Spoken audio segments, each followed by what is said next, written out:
dipersembahkan oleh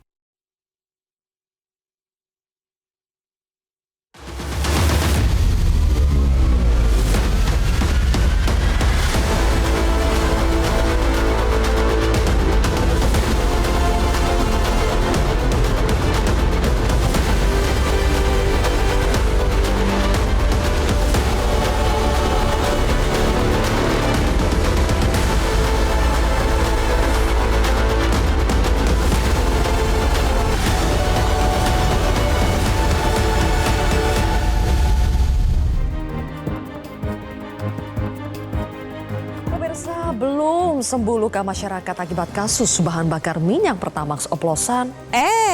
Luka baru yang tak kalah menyakitkan datang lagi. Masih sama-sama terkait minyak, namun kali ini adalah minyak goreng subsidi yang dikeluarkan oleh pemerintah dengan merek Minyak Kita. Mau heran, tapi ini Indonesia. Berat minyak goreng yang katanya 1 liter setelah ditimbang hanya 750 sampai 900 ml saja. Disunat ya Bapak Ibu isinya. Ini jelas penipuan buat rakyat. Konsumen bayar 1 liter, tapi yang dibawa pulang nggak sampai 1 liter. Selain isinya yang disunat, sering dijumpai minyak kita dijual di atas harga eceran tertinggi Rp15.700 per liter. Ada yang dijual dengan harga Rp18.000 sampai Rp20.000 per liter. Sudah harganya kemahalan, takarannya dikurangi lagi. Terlalu. Kasus minyak kita menambah lagi cerita sedih yang harus dialami masyarakat dalam 2 bulan terakhir ini. Mulai dari pembatasan gas LPG 3 kg yang sempat bikin gaduh, lalu kasus Pertamax oplosan, dan sekarang kasus minyak kita. Kasus gas LPG, Pertamax, dan minyak kita seharusnya menjadi pukulan telak bagi pemerintah. Bagaimana bisa komoditas yang dibawa kendali dan pengawasan pemerintah justru merekalah yang sering membuat rakyat tertipu. Karena itu pemerintah harus introspeksi dan membenahi tata kelola produksi hingga distribusi biar rakyat tidak kena prank lagi. Kalau kata Yayasan Lembaga Konsumen Indonesia atau YLKI, temuan minyak kita yang tidak sesuai takaran merupakan kelalaian birokrasi dan ketidakpedulian pelaku usaha. Tugas negara sebagai pengawas tidak dijalankan dengan baik, akhirnya dimanfaatkan pelaku usaha untuk berbuat curang demi memperbesar cuan. Kalau sudah begini, kemana rakyat harus mengadu dan minta ganti rugi? Kepada siapa lagi rakyat harus percaya? Haruskah mereka mengadu kepada rumput yang bergoyang kayak lagunya Ebit G. Ade ya? Ketika berkali-kali kena tipu dan dicurangi. Inilah kontroversi selengkapnya, lagi-lagi rakyat tertipu. Bersama saya, Zilvia Iskandar.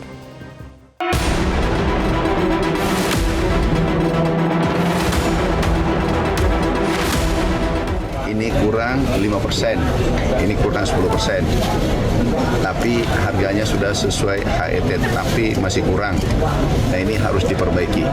Pak Kasat Reskrim, Pak Satgas Pangan mengikuti sampai ke sana tanya kenapa bisa ini kurang 5% dan 10%.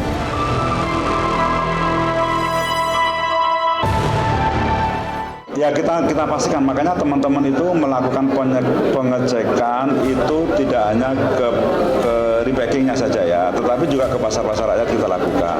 Ya jadi kalau ada ya kita temukan ya berarti itu memang melanggar aturan, harus ditarik.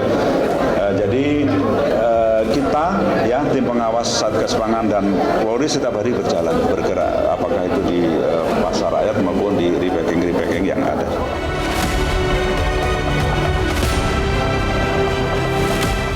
Hai para koruptor atau yang merasa pernah mencuri dari rakyat, kalau kau kembalikan yang kau curi, ya mungkin kita maafkan.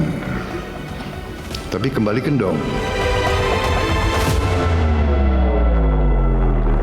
Pemirsa, untuk membahasnya sudah hadir 5 narasumber di studio Metro TV. Di sebelah kanan saya adalah anggota DPR RI fraksi Golkar, Nurdin Halid. Bang Nurdin, selamat malam. Selamat malam, Assalamualaikum. Waalaikumsalam. Kemudian juga ada anggota DPR RI, fraksi PAN, Saleh Partowanan Daulay. Bang Saleh, selamat malam. Selamat malam, Terima kasih sudah hadir. Waalaikumsalam. Kemudian juga ada pakar hukum sekaligus mantan hakim Asep Iwan Iryawan. Selamat malam, Kang Asep. Ditunggu lagi singkatan-singkatannya ya malam ini. Kemudian juga ada Ketua Yayasan Lembaga Konsumen Indonesia YLKI, Ibu Indah Sukmaningsi. Bu Indah, terima kasih sudah hadir di kontroversi. Dan juga ada anggota Ombudsman RI, Bapak YK Hendra Fatika. Pak YK, selamat malam. Terima kasih semuanya sudah hadir. Kang Asep, lagi-lagi rakyat tertipu, sungguh terlalu. Kenapa ya Kang doyan banget menipu rakyat? Akhirnya rakyat tersipu malu-malu. Oh. Karena sudah biasa. Ini kan minyak ini pelumas. Ternyata pelumas ini bikin rakyat cemas, lemas, gara-gara pengusaha korporasi, apa coba, panas ganas. Nah. Makanya perlu nanti sanksinya, supaya mereka kena timah panas, minimal di lapas, syukur-syukur tewas. Rimanya udah disiapin dari kapan tuh, Kang? Oh enggak, tadi aja bisa berjalan gitu. Oke, tapi intinya kenapa semua itu bisa terjadi selain karena memang ada niat jahatnya, kesempatannya itu selalu ada ya, Kang? Ya, ini kan permainan dari dulu. Dari zaman dulu lah ya, udah pemainnya itu juga hanya ganti pemain gitu kan, hanya polanya gitu. Kan ada urusan-urusan begituan, kan minyak itu sebenarnya urusan mama, bukan urusan polisi gitu. Cuman karena permainan di situ bagaimana harga head dimainkan, volume dimainkan, kesempatan mereka bisa impor lebih besar, ya mainkanlah rakyat. Ini kan minyak kita itu kan hanya kaum apa, kasta sudra lah gitu kan, karena kalau kita mah jarang beli di situ kan. Tapi jadi permainan mereka, tapi cuannya tadi mereka bisa mainkan curang, keuntungannya gede. Makanya bisa mereka kenapa harus kena timah panas? Karena pasalnya akan kena berlapis. Kena undang perlindungan konsumen, perdagangan, perindustrian, ya kemudian bermain di tindak pidana ekonomi di samping korupsinya tadi. Negara tidak hanya negara yang dirugikan, tapi rakyat dirugikan. Karena permainan tadi ya korporasi ini bisa kena kejahatan korporasi yang harus tindak lanjut. Jangan nanti yang tahan cuman penjaga gudang, karena ini perusahaan, tanggung jawab tidak hanya penjaga gudang, tapi yang tanggung jawab perusahaannya itu, yang punya perusahaan harus kena korporasi, kena orangnya, tapi pasalnya harus berlapis supaya nanti kena timah panas mereka. Pasal berlapis biar ada efek jerahnya ya. Bang Nurdin, dalam kasus minyak kita siapa yang paling bertanggung jawab, Bang? Yang pasti bukan Sylvia. Pasti. Dan juga bukan Bang Nurdin. Ya. Jadi gini, Pak Sylvia. Kita melihat ya, akhir-akhir ini ada fenomena yang sangat menarik. Yaitu hampir tiap hari tanpa penindakan oleh 3 pilar hukum kita, KPK, Kejaksaan, dan Polisi. Ini pertanda bahwa komitmen Pak Prabowo yang selalu dengungkan dalam memberantas korupsi ini mulai diwujudkan. Ya. Nah, oleh karena itu maka kita beri apresiasi yang sangat tinggi kepada Kejaksaan yang mampu dan bisa dan mau membongkar daripada minyak kita ini. Sebetulnya kalau kita kembali kepada ekonomi konstitusi, kembali kepada Undang-Undang 145, pasal 33 ayat 1 dan 3 khususnya tentang ayat 2 cabang-cabang produksi dimanfaatkan semaksimal mungkin kemakmuran rakyat. Mestinya ya minyak goreng itu kan kebutuhan rakyat. Nah, kebutuhan masyarakat. Yang tadi Kang Asep katakan kebutuhan mama. Itu fakta. Nah, oleh karena itu harusnya negara mengatur ini bahwa tidak boleh diekspor sepanjang belum memenuhi kebutuhan masyarakat. Kenapa kita mesti ekspor? Kenapa tidak beri kebutuhan masyarakat dulu dengan harga yang semurah-murahnya? Yang penting pengusaha bisa untung, jangan terlalu banyak, jangan terlalu serakah. Tapi kemudian kebutuhan masyarakat sesuai dengan pasal 33 ayat 2 dan 3 itu bisa terpenuhi. Nah, disinilah negara mesti hadir dalam mengatur ini. Ini yang tidak diatur. Nah, kelemahannya apa? Jadi ada kesalahan negara juga? Ya pasti. Ini kenyataan seperti sekarang. Mestinya kalau kita konsekuen dan konsisten dengan pasal 33 ayat 2 dan 3, bumi dan air dan seluruh yang terkandungnya dimanfaatkan untuk memeran rakyat. Cabang-cabang produksi yang penting untuk negara untuk memeran rakyat. Dengan kata memeran rakyat berarti dahulukan. Apa yang menjadi kebutuhan rakyat? Karena begini, ada 2 yang sekarang terjadi, yaitu migas dan pangan. Pangan ketika rakyat lapar itu bisa negeri ini chaos. Ya. Ketika migas itu terjadi kelangkaan, negara bisa lumpuh. Misalnya untuk migas misalnya untuk PLN. Nah, ketika itu terjadi kelangkaan, PLN listrik mati semua, negara lumpuh. 2 jenis usaha ini harusnya menjadi prioritas oleh negara. Karena ini bisa mengganggu daripada kestabilan jalannya pemerintahan, kestabilan jalannya negara. Nah, karena itu harusnya kita memiliki undang-undang perekonomian. Undang perekonomian sejak Indonesia merdeka sampai sekarang itu kita tidak punya. Kita punya undang-undang BUMN, undang-undang ini, tapi tidak ada undang-undang yang mengatur tentang alokasi ekonomi. Nah, ketika tidak ada undang-undang tentang alokasi kan inilah yang terjadi. Ya, ada mafia migas, ada mafia pangan. Baik. Dan itu ada perlu yang dimanfaatkan karena ada celah hukum. Ada celah aturan yang dimanfaatkan. Seperti misalnya gini, sebetulnya untuk minyak goreng, kita kan sudah punya Permen 18/2024 yang mengatur tentang pasal 22 yang mengatur tentang kemasan, mengatur tentang harga. Ya. Ini di kesat mata, depan mata kita semua, ya.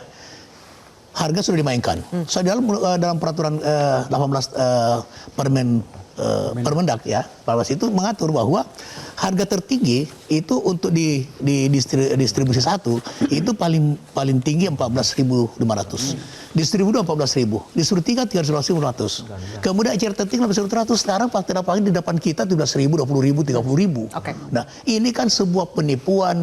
Ya itu benar judulnya nih. Sebuah penipuan yang kesama di depan kita. Baik. Nah, oleh karena itu Menteri Perdagangan, Kepolisian, Kejaksaan tidak boleh bermain sini. Harus tegas ini. Ya, sudah ada tersangka yang ditetapkan Saya oleh Baris Krim membaca, besok kita ada sidak ya.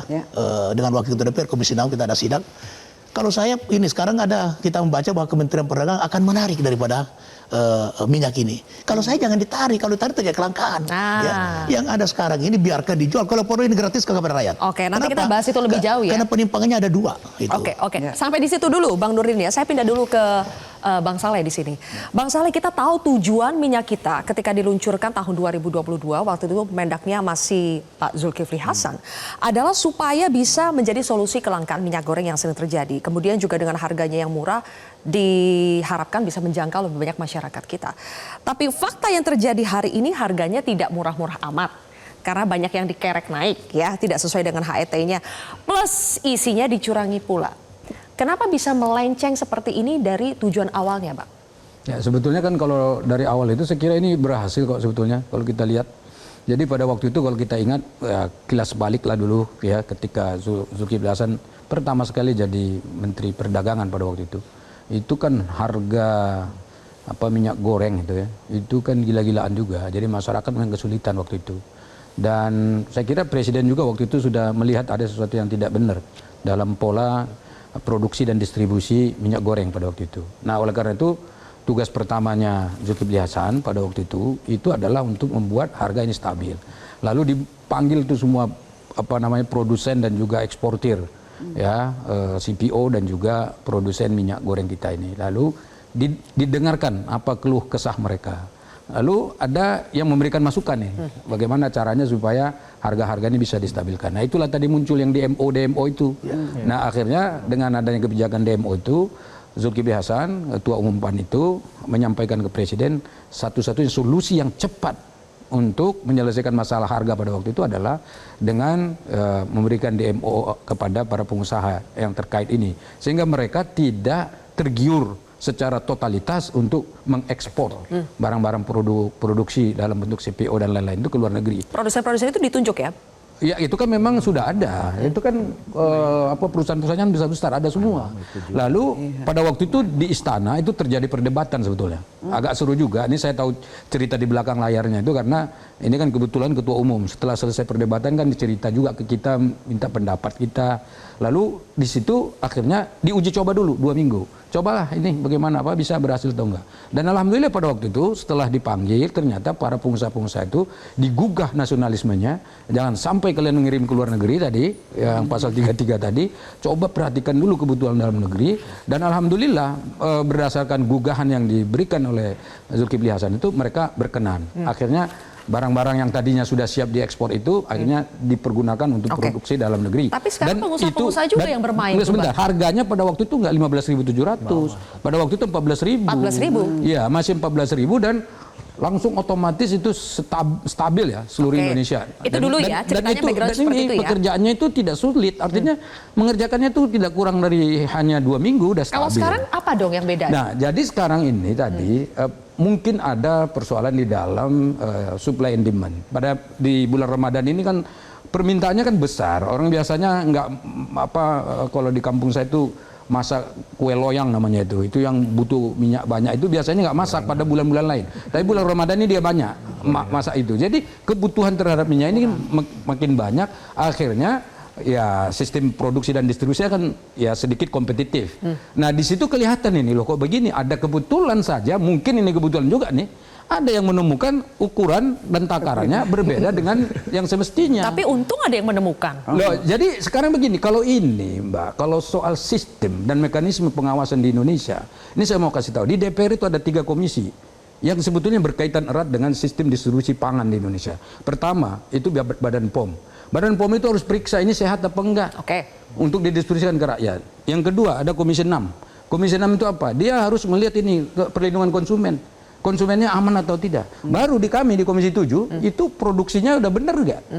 Ya kan produksinya sudah betul atau nggak dia melakukan produksinya? Jangan-jangan diproduksi bukan untuk dipergunakan kebutuhan dalam negeri saja, tapi justru untuk luar. Nah ini tiga-tiganya ini penting. Ini pengawasannya DPR ya. Udah banyak tuh Bang. Dan ditambah lagi seluruh satuan badan legislasi DPR itu berhak untuk merubah undang-undang regulasi yang dibutuhkan untuk melakukan pengawasan dan juga istilahnya evaluasi terhadap seluruh kegiatan dan program-program kerja pemerintah. Bang Nah Saleh. kalau ditanya nih terakhirnya, kalau ditanya kenapa sekarang ini muncul seperti ini, ya karena tadi itu supply demand-nya seperti itu, kebetulan ada yang menemukan, kemudian ada menteri yang katakanlah turun tangan langsung ke lapangan, dan sekarang ternyata bukan di satu pasar saja, bukan di satu tempat saja, tapi ternyata ini sudah merajalela sampai ke seluruh Indonesia. Nah ini jadi persoalan besar kita di Indonesia. Iya, kalau Tapi bukan pengawasannya Menteri Pertanian ya Pak?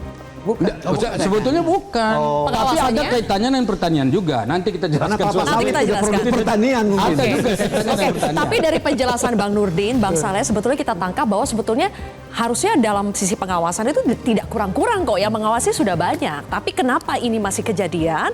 Benarkah kalau demand kan memang wajar ya, kalau bulan Ramadan demand pasti meningkat. Dan itu akan terjadi di setiap seasonnya. Tapi toh ini masih terjadi, Pak Yeka dan Bu Indah. Karena apa? Karena kurangnya pengawasan, pembiaran atau bagaimana? Sesaat lagi kita bahas di Kontroversi. Baru mendapatkan informasi. Download Metro TV Extend sekarang.